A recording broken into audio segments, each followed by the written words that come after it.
اعوذ باللہ من الشیطان الرجیم، بسم اللہ الرحمن الرحیم۔ 786 میڈیا پروڈکشن کی طرف سے کاشف عادل آپ کے سامنے پیش ہے۔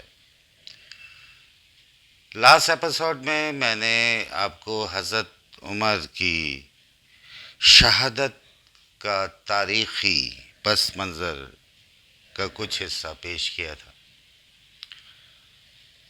اس کے بعد آپ حضرت عمر کی شہادت کے بارے میں کنٹینیو کرتے ہیں، تو سب سے پہلے نوٹ کیجئے گا کہ اسلام کا جو نظام ہے، جو حضور پاک صلی اللہ علیہ وآلہ وسلم نے دنیا میں اس سے بہترین نظام کوئی قائم نہیں کر سکا۔ حضور پاک صلی اللہ علیہ وآلہ وسلم نے جو دنیا کو نظام دیا، اس میں حضرت عمر رضی اللہ تعالی کا نظام بہترین نظاموں میں سے ایک ہے۔ ان کے دور حکومت میں انہوں نے عدل و انصاف، ایمانداری اور انسانیت پروری کی مثالیں قائم کی۔ اس نظام میں انسانیت کو سب سے بڑا رتبہ دیا گیا۔ قانونی نظام، شرعی نظام اور آج تک جو چلنے والے فوجی نظام، عدالتی نظام، ان سب کی بنیاد ڈالی۔ اسی نظام کا ایک پہلو یہ بھی ہے کہ انسان طبعاً آزاد ہے۔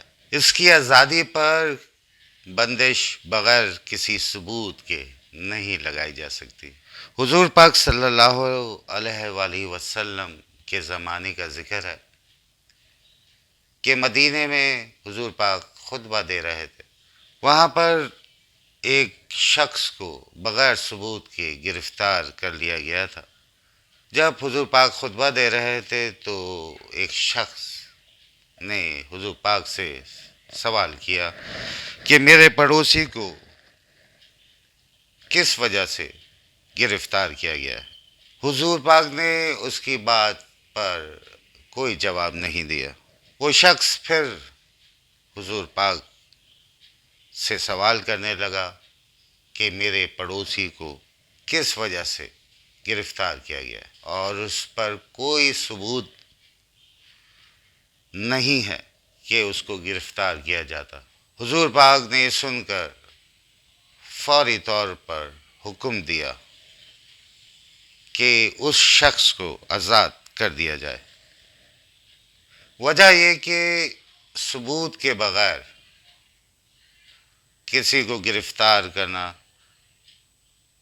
یا اس کو سزا دینا، تو ہمارے مذہب میں یہ بات ہے کہ حضور پاک نے بھی وہی عمل کیا کہ بغیر ثبوت کے کسی بھی شخص کو گرفتار نہیں کیا جا سکتا۔ اسی کی مثال حضرت عمر رضی اللہ تعالی عنہ کے دور میں بھی ملتی ہے۔ حضور پاک نے جو فیصلہ کیا، جو آپ کو میں نے بتایا کہ بغیر ثبوت کے کسی کو گرفتار نہیں کیا جاتا، اسی بات پر حضرت عمر نے جس شخص نے ان کو دھمکی دی تھی اس کو گرفتار نہیں کیا۔ ہم سب کو معلوم ہے کہ حضرت عمر کا حکومتی نظام بہترین سے بہترین نظاموں میں سے ایک تھا۔ حضرت عمر نے اس دنیا میں بہت بڑا حصہ اپنی حکومت میں شامل کیا۔ حضرت عمر نے 10 سال کا جو عرصہ گزارا اس میں بہترین نظام دیا۔ بہرحال اس شخص نے، جس کا نام ابو لولو فروز تھا، فجر کی نماز میں حضرت عمر نماز ادا کر رہے تھے۔ اس شخص نے آ کر 2 دھاری خنجر سے حضرت عمر رضی اللہ تعالی عنہ پر وار کیے۔ وار کے بعد حضرت عمر زمین پر گر پڑے۔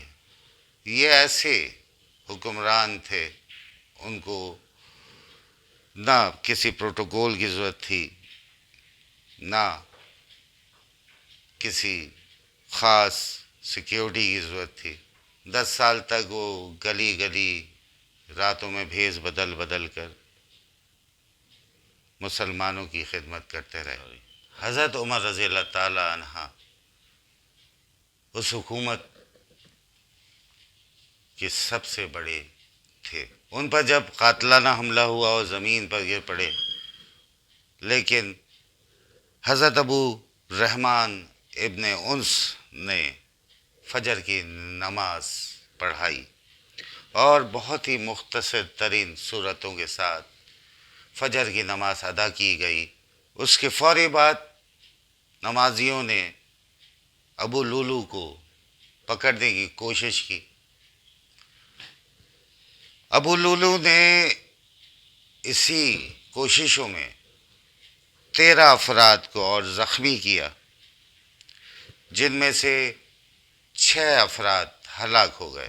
جب اس پر قابو پانا بہت ہی مشکل ہو گیا تو ایک عراقی شخص نے اس پر چادر یا کمبل ڈال کر اس کو قابو میں کیا۔ اس کے فوری بعد ایک عراقی شخص نے کمبل یا کپڑا ڈال کر اس کو کنٹرول میں کیا، لیکن اس شخص نے فوری طور پر خودکشی کر لی۔ یہ واقعہ تھا 25 یا 26 ذی الحج کا، 23 ہجری سن تھا، اور ان کی تدفین 1 محرم الحرام 24 ہجری میں کی گئی۔